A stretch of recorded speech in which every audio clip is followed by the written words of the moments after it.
Hi guys, मैं शैलेश कुमार आज एक बार फिर से एक नए वीडियो के साथ। आज का टॉपिक क्या होगा? मैटर एंड इट्स क्लासिफिकेशन, पदार्थ या द्रव्य और उसका वर्गीकरण। तो देखिए भाई, मैटर क्या होता है, द्रव्य या पदार्थ किसे कहते हैं? तो ऐसे अगर देखें तो मेनली इसको कैसे डिफाइन करते हैं? जो मैटर होता है ना, matter is a stuff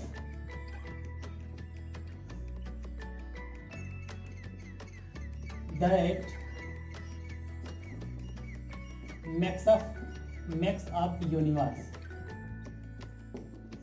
matter एक ऐसा सामग्री होता है जो क्या करता है, ब्रह्मांड का या विश्व का निर्माण करता है। साथ ही साथ देखिए इसका डिफिनीशन क्या हो जाएगा, एवरीथिंग दैट टेक्स स्पेस और place and has mass is called matter।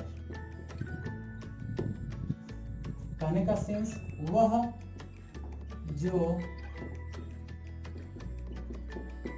स्थान घेरे, जिसके पास द्रव्यमान हो, पदार्थ कहलाता है। अब आगे है पदार्थों का वर्गीकरण। तो देखिए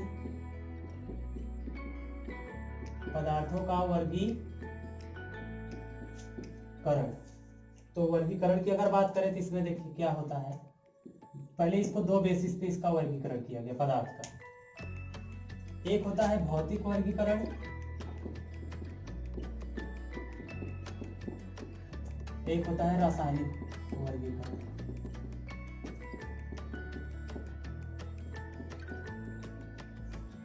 तो देखिए गाइस, भौतिक वर्गीकरण में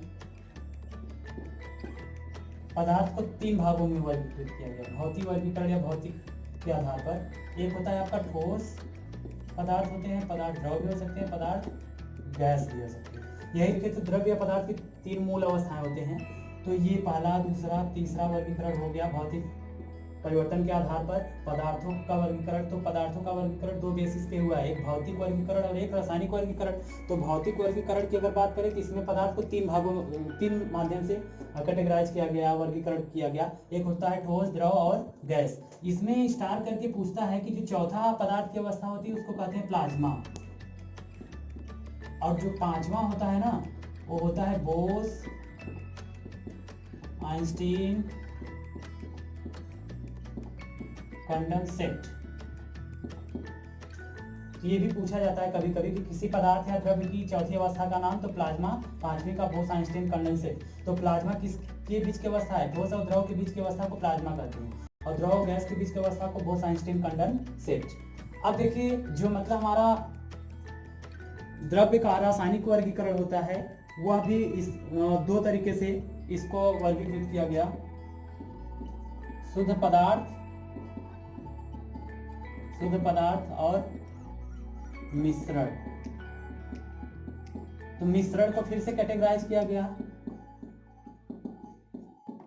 समांग मिश्रण और विषमांग मिश्रण।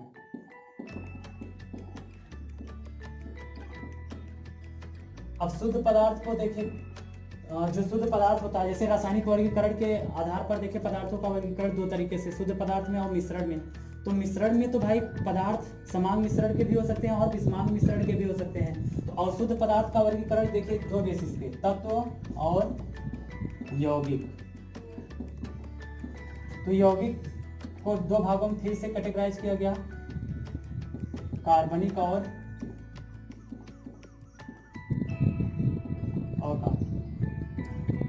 पदार्थ। तो देखिए गाइस, सबसे पहले हम बताते हैं मैटर एंड इट्स क्लासिफिकेशन की बात। तो मैटर या द्रव्य क्या होता है या पदार्थ किसे कहते हैं? तो matter is a stuff that makes up universe. जो द्रव्य या पदार्थ होते हैं ये क्या होते हैं? ऐसी सामग्री होते हैं जिससे हम इस यूनिवर्स ब्रह्मांड का निर्माण करते हैं। तो देखिए इंग्लिश डिफिनेशन इसका, एवरीथिंग दैट टेक्स स्पेस और place and has mass is called matter. कोई भी हुआ या कुछ भी ऐसा चीज जो क्या करे, स्थान घेरे और जिसके पास द्रव्यमान हो, वही क्या कहलाता है, मैटर कहलाता है। वह जो स्थान घेरे जिसके पास द्रव्यमान हो, पदार्थ कहलाता है, मैटर कहलाता है। अब पदार्थों का वर्गीकरण अगर देखें तो भाई पदार्थों को वर्गीकृत किया गया दो बेसिस पर। एक होता है रासायनिक भौतिक वर्गीकरण, दूसरा होता है रासायनिक वर्गीकरण। भौतिक वर्गीकरण या भौतिक अवस्था के आधार पर पदार्थ का वर्गीकरण, तो पदार्थ को तीन भागों में, ठोस पदार्थ, द्रव और गैस, और इसके अलावा चौथा पांचवा जो स्टेट होता है, ये तीनों पदार्थ की एक अवस्था होती है, मूल अवस्थाएं। चौथा और पांचवा भी अवस्था होता है, जैसे पूछा भी जाता है हर कॉम्पिटिटिव एग्जाम में कि किसी भी पदार्थ की चौथी अवस्था का नाम प्लाज्मा, पांचवी अवस्था का नाम बोस-आइंस्टीन कंडेंसेट। तो प्लाज्मा किन दो अवस्थाओं के बीच की अवस्था होती है, ठोस और द्रव के बीच की अवस्था को प्लाज्मा कहते हैं, और जबकि द्रव और गैस के बीच की अवस्था को बोस-आइंस्टीन कंडेंसेट कहते हैं। तो ये भौतिक वर्गीकरण हो गया एक तरीके से पदार्थों का। रासायनिक वर्गीकरण अगर देखें तो पदार्थों का रासायनिक वर्गीकरण दो बेसिस पे, शुद्ध पदार्थ और मिश्रण। तो शुद्ध पदार्थ को फिर से दो भागों में कैटेगराइज किया गया, तत्व और यौगिक, दोनों शुद्ध ही होते हैं। और मिश्रण दो प्रकार के होते हैं, समांग और विषमांग, समांग मिश्रण और विषमांग मिश्रण। अब रही बात ये जो शुद्ध पदार्थ का यौगिक फॉर्म होता है, इसको यौगिक दो प्रकार के होते हैं, कार्बनिक यौगिक और अकार्बनिक यौगिक। तो इन सब के बारे में गाइस अभी हम डिटेल में पढ़ेंगे, नेक्स्ट वीडियो में बताएंगे हम आपको ठोस, द्रव या गैस क्या होते हैं, प्लाज्मा, बोस-आइंस्टीन कंडेंसेट, ऐसे शुद्ध पदार्थ किसे कहते हैं, मिश्रण किसे कहते हैं, समांग मिश्रण, विषमांग मिश्रण, तत्व किसे कहते हैं, यौगिक क्या होता है, कार्बनिक यौगिक क्या होता है, अकार्बनिक यौगिक। इसमें गाइस हम एक आपको फैक्ट बताते हैं कि जैसे अगर देखें तो कोई मैटर जो होता है, द्रव्य जो होता है, वो क्या होता है, एक तरीके से एटम से बना होता है। देखिए जो मैटर है makes by atoms and atom makes by electron, proton, neutron. तो मतलब कोई भी द्रव्य क्या परमाणुओं या अणुओं से मिलकर बना होता है, और जो परमाणु या अणु बनते हैं वो किससे, इलेक्ट्रॉन, प्रोटॉन, न्यूट्रॉन से मिलकर बने होते हैं। तो इलेक्ट्रॉन, प्रोटॉन और न्यूट्रॉन के जो चार्जेस होते हैं, चार्जेस की बात करें, आवेश, तो इलेक्ट्रॉन पर देखें तो -1.6 × 10⁻19 कूलाम का आवेश होता है। प्रोटॉन पर +1.6 × 10⁻19 कूलाम का, और न्यूट्रॉन तो भाई उदासीन होता है, जीरो चार्ज होता है। तो किसी भी इलेक्ट्रॉन पर जो चार्ज होता है -1.6 × 10⁻19 कूलाम, किसी प्रोटॉन का जो चार्ज या आवेश होता है प्रोटॉन पर +1.6 × 10⁻19 कूलाम। न्यूट्रॉन तो भाई न्यूट्रल होता है, इसका मतलब इसके ऊपर कोई चार्ज नहीं होता है।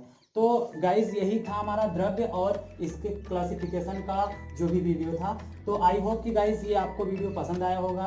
तो ऐसे नए वीडियो के लिए आप मेरे चैनल को सब्सक्राइब कीजिएगा और बेल आइकन की घंटी को प्रेस कर दीजिएगा। ओके गाइज, इस वीडियो को देखने के लिए आप सभी को थैंक यू।